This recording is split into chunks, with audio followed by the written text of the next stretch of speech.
There is a strange kind of peace that comes with waking up to the sound of lake water lapping against the shore. That was my kind of morning, coffee in hand, my dog Max curled up by my boots, and the smell of pine thick in the air. My lake cabin wasn't just a property. It, built by my grandfather in the 60s, it sat quietly off a gravel road surrounded by 35 acres of forest. No city noise, no nosy neighbors, at least, not until the HOA showed up. See, technically, my land sat just outside a newer development that had crept up the valley over the past 10 years. I was grandfathered in. My property had existed long before the HOA or any of its ridiculous rules. I wasn't part of their community. I didn't pay dues, and I sure as heck didn't ask for permission to hang a flag, mow my own grass, or keep my canoe where I liked it. But there was one neighbor who didn't seem to get that memo. Karen Fletcher, newly elected HOA president. She introduced herself the way only an HOA Karen can, by banging on my door at 7:30 a.m., holding a clipboard like it was a weapon. She wore a coral windbreaker, expensive sunglasses, and had that pinched face that permanently looked like she'd just smelled bad cheese. "You're violating several community ordinances," she said without even saying hello. "Unregistered structure, non-compliant fencing, unauthorized vehicles." "Ma'am," I interrupted, calm but firm. "I'm not part of your—" She blinked like I had spoken another language. "That's impossible. The entire region is under our authority. You're within the boundary map." I stepped outside, arms crossed. "That boundary map was drawn after this cabin was built. My property predates your HOA by 50 years. It's private land, not subject to your jurisdiction." I thought that would be the end of it. It wasn't. The notices started coming first. Printed letters taped to my trees, then warnings stuffed into my mailbox, soon official but aggressive, the kind with bold red lettering and threats of liens. Each one was more absurd than the last. Violations for outbuildings, unauthorized watercraft, even disruptive tree species. I laughed them off at first.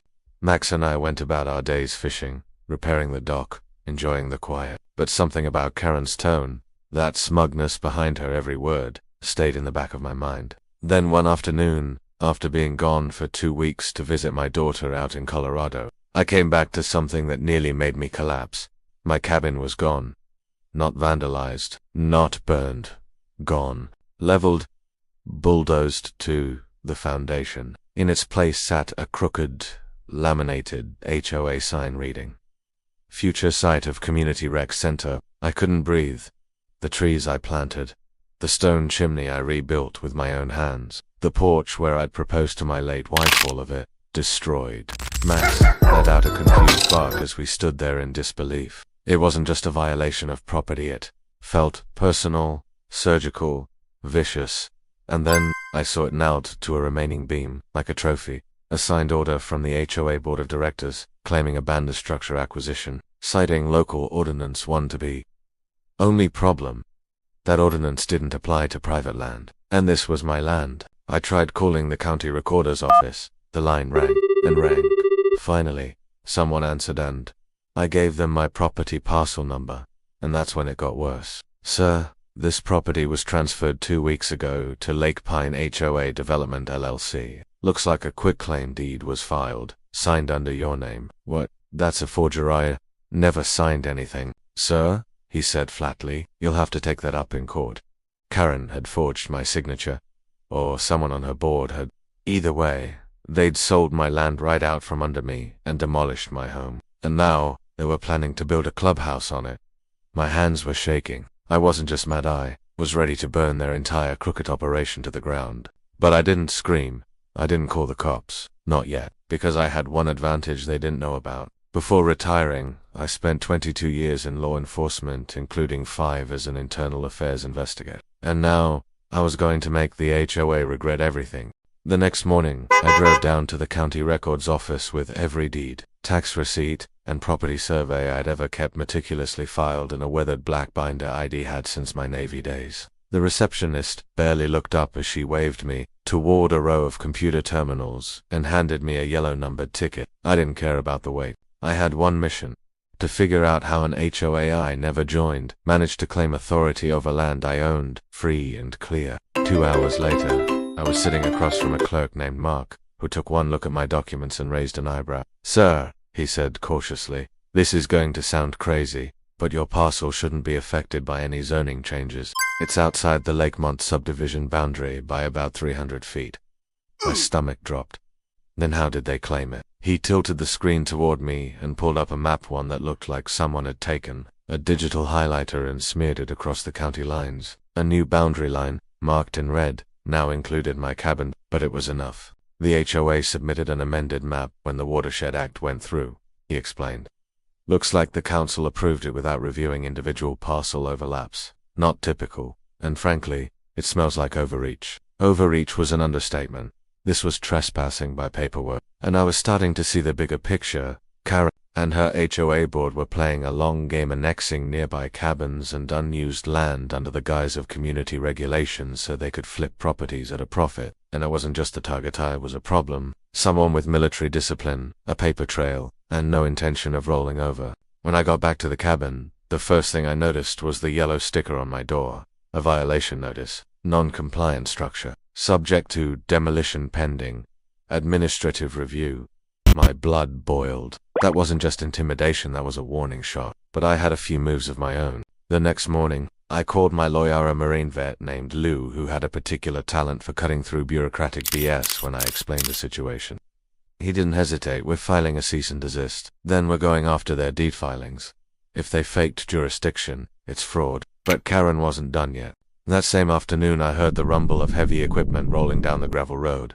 A bulldozer. 2 black SUVs with Lakemont HOA decals pulled up behind it. Out stepped Karen in a spotless white blouse and sunglasses, flanked by 2 HOA board members who looked more like real estate agents than legal authorities. I stepped out onto the porch.com but ready. Karen didn't even flinch. You were given notice, she said smugly. Your structure is in violation, and today we're beginning removal. You set foot on this property, and you'll be charged with trespassing and destruction of private property, I warned. And you'll be met by the county sheriff. She smirked. The sheriff's been informed. He's not coming. I pulled out my phone and dialed a number. It rang twice before a deep voice answered. Commander Hill. Sheriff, I said calmly. This is Mike Rayner. HOA is attempting unauthorized demolition on my land. You coming, or should I handle this myself? There was a pause. Then, I'll be there in 10. Karen's smile faltered just a little. 10 minutes later, the sheriff's cruiser pulled up. Sheriff Hill stepped out, a tall man with steel-gray hair, and the kind of presence that made you straighten your spine without realizing it. What's going on here? He asked, eyeing the dozer. Karen marched up with her clipboard like she owned the gravel under her feet. This man is in violation of HOA codes and is obstructing a legal demolition order approved by the Lakemont HOA. Hill turned to me. You got your papers? I handed him the binder. 5 minutes later, he handed it back. He turned to Karen. You're not just over your jurisdiction, you've filed fraudulent paperwork. If you continue your operations, I'll be forced to arrest you for attempted property theft. Karen's jaw dropped. Sheriff Hill gestured toward the road. Remove the equipment.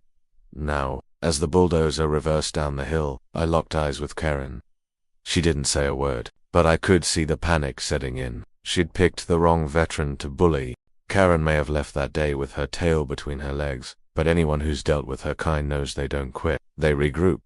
The very next week, I got a knock on the cabin door. This time, it wasn't Karen. It was a man in a suit, holding a stack of papers in a briefcase. He asked, "You've been served." It was a lawsuit. The Lakemont HOA was suing me for known compliance with community codes, obstruction of HOA duties, and, get this, emotional distress caused 2 board members during a lawful inspection. She was trying to bury me in court. I'll admit, I almost laughed. But Lou, my attorney, didn't find it funny. This is a setup, he said, flipping through the paperwork. She is trying to manufacture a case so she can force a settlement or get the court to grant jurisdiction retroactively. They're counting on you folding under pressure, but I had no intention of folding. We filed a counterclaim the very next morning for harassment, illegal attempted annexation, and filing false zoning maps. Lou was good. He attached the sheriff's incident report, the original zoning survey, and a copy of Karen's emergency meeting minutes where she bragged about extending the HOA boundary to boost property values. What she didn't know was that I also had trail cams all around the cabin left over from deer season. One of them caught her and 2 board members crossing my property line after midnight, inspecting the foundation, measuring setbacks with tape, and laughing about how he won't know what hit him. Those recordings were gold. I turned them over to Lou, who immediately added them to our claim as evidence of trespassing and malicious intent. But I wasn't done yet. I started attending Lakemont HOA public meetings, not as a member but as a landowner wrongfully targeted. I sat right in the front row while Karen ran the show, flustered and twitchy under the weight of the lawsuit and now public scrutiny. Word had gotten out. Other homeowners were beginning to question her power grabs. I could hear the whispers behind me, residents wondering why dues had gone up, why their lots were being resurveyed, why Karen suddenly had a brand new Lexus parked in her driveway. At the third meeting I attended, a man stood up and asked, "Is it true the HOA tried to demolish a veteran's cabin without legal rights?" Karen stammered. It was a zoning issue, complicated by outdated records. But it was too late. The room turned cold. What she'd in Tina Wood made all of this poeticas. That ID also filed a complaint with the County Land Commission and the State Attorney General's office. 2 weeks later, an investigator showed up at her office, and this time, she was the one being served. She called me that evening, rattled. "You didn't have to take it this far," she hissed over the phone. "We could have handled this civilly." I didn't raise my voice. I didn't curse. I just said, "You tried to bulldoze my home. You sent a dozer and a fake violation notice to a man who served 22 years protecting this country. You want civil. You're getting civil in court." Then I hung up. That was the last time she called me directly. But retaliation has a funny way of backfiring when it's built on lies. And Karen had built an empire of paperwork, intimidation, and that light was just getting started. While Karen was scrambling to contain the fallout, I was planting the seeds for something bigger, something permanent. See, while she was focused on fighting me in court, she had realized I'd taken the fight somewhere far more damaging. Her own backyard. The Lakemont neighborhood sat on land that was technically part of a dissolved real estate trust. Decades ago, the developer who built the HOA community sold off several parcels to private investors but left a small percentage of the land unclaimed when his LLC folded. It had been in bureaucratic limbo ever since, never properly filed, taxed at a default agricultural rate, and overlooked by just about everyone, except me. I hired a quiet little land acquisition firm out of Denver. They specialized in old easements, trust leftovers, and auctioned municipal lots. While Karen was watching my cabin, they were combing through dusty county ledgers and property tax rolls. And what they found, gold.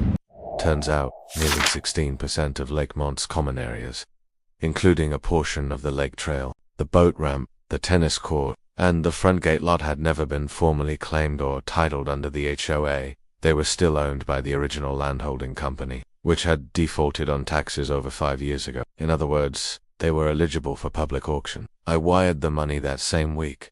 Quietly, legally, and completely under the radar. By the time the HOA board figured it out, the documents had already been recorded. The deed was in my name, and Karen's pride enjoyed the pristine gated entrance to Lake Montoise, now mine. I showed up the next week with a licensed contractor and a no-nonsense signage crew. We installed a fresh green aluminum sign right at the front gate. Private property. Entry by permission only. Owned and maintained by Rayner Holdings, LLC. Kara pulled up as we were finishing. Her face was somewhere between beet red and ghost white. "You can't do this," she shrieked, storming out of her Lexus in yoga pants in fury. "That's community property. That belongs to the I didn't flinch. It was community property. Now it's taxed commercial land with an active deed. You might want to check the parcel ID. It's public record." She screamed at the workers to stop. One of them calmly handed her a printed copy of the title and lien release. That night, an emergency HOA meeting was called. But it didn't go how Karen expected, because I showed up with my deed, and with a certified letter stating that Lakemont HOA could no longer use my newly acquired land, including the gate, the front signage, the parking lot, an access trail without written permission, paid insurance. Karen went pale. The room erupted. One older man actually laughed out loud and clapped. "You mean he owns the gate?" someone asked. "Why didn't you tell us we didn't own the tennis court?" Another woman snapped at Karen. She tried to shift the blame to outdated developer records, but no one was buying it anymore.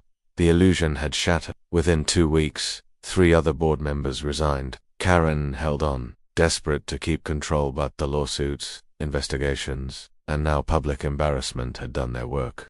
I even got a visit from the local newspaper. They ran a front-page story titled, "Veteran Fights HOA and Wins Their Land in Shocking Twist." The best part, with my new ownership, I had legal grounds to place a lien on every HOA property for unpaid use of my land going back 3 years. Lou drafted the paperwork. Karen screamed and threatened, but the county had no choice. It was legitimate. I didn't pursue collections. I just let the liens sit there like loaded weapons. Because revenge wasn't about money. It was about principle. And the next time Karen tried to flex her imaginary power, all she had to do was look out her window and see the lake trail closed, the tennis court padlocked, and a sign posted at the front gate, one she could never take down again. Because I owned it now. Months rolled by.